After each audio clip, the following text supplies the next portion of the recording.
My coach on Pensacola was really a football man.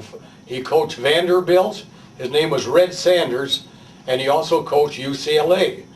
And I don't think he knew his stuff, but he told me to put ice on my wrist because it was 96 degrees that day. And I took his word for granted. That's what I did. I put ice on my wrist, and I don't think it really did anything. But anyway, I tried it, and he said, don't forget, he puts his pants on one leg at a time just like you. And I said, yeah, but what a pair of legs he's got.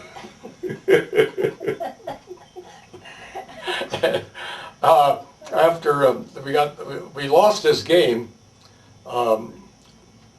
something like 6-4 or whatever, and Bob Kennedy, who played a long time with the White Sox, then went to Brooklyn and Cleveland. He wasn't known as a hitter, but a great fielder, but he could hit the long ball.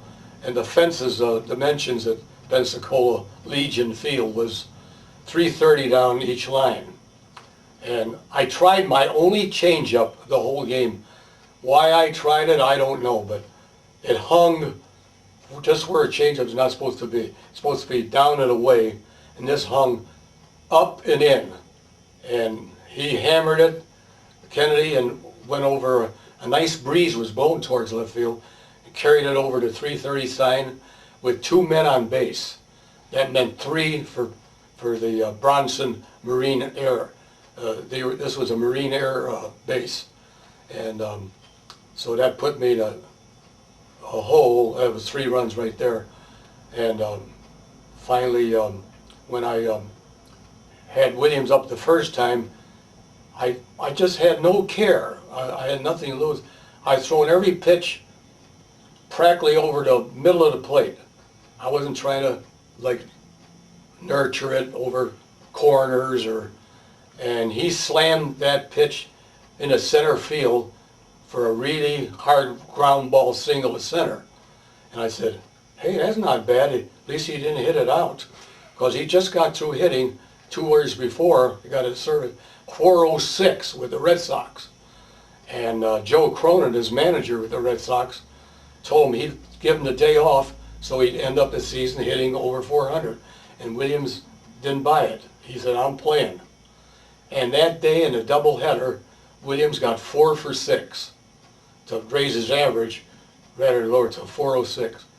So when next time up, my catcher, I didn't pitch careful again. I just threw it in there, and my fastball was moving pretty good. It wasn't straight. It was taking a nice inside.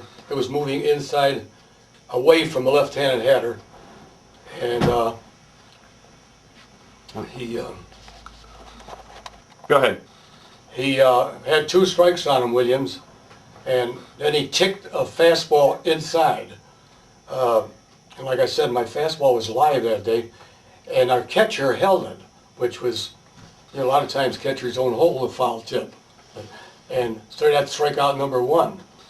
And the third time up, I had hit some foul balls, and the count was 3-2. And my catcher gave me a fastball sign, which a lot of times with catchers, automatic, hit 3 balls, you throw a fastball. And I shook him. I said, no, I don't want to throw Phil Williams a fastball. And Ray Fisher, my coach at Michigan, worked on me for every winter in the field house and every season here. And I had it down pretty bad, Pat. I threw an straight overhand curveball, which a lot of people call a drop. It's really in pro ball, they don't call that a drop. It's just an overhand curveball.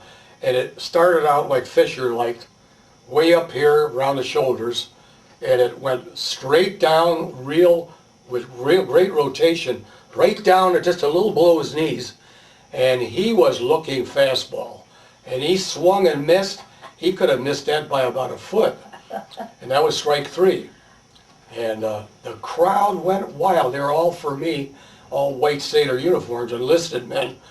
They were all, the team we were playing were officers. And they booed him, and they gave him hell. And How did he react? How did Ted Williams react? oh, well, he took that. That was the second time he struck out. He flipped his bat. I can't measure how high it went, but it went plenty high. And in pro ball, that would mean you're out of here. But this is a service game, so they didn't throw him out. And then the last time up, he hit a good hot shot ground ball, second base, straight at second base, and threw out. So he got 1 for 4 off me. So in that game, he's batting .250 against .406. And